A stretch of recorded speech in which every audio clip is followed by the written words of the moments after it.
Hi everyone, I'm Fiona. In today's video, I will show you how it looks like when the wire holder installed in the second phase of the EPS cutting line. Second phase cutting is known as vertical cutting.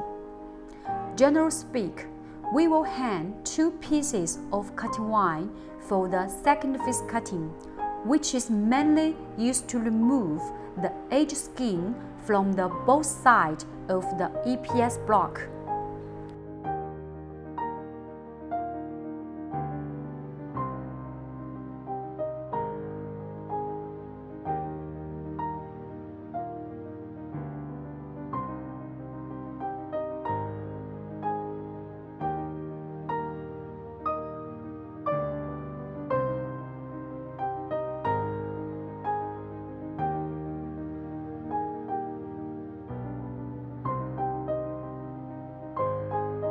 For more information about EPS cutting line, please contact with us by email or leave your comments below.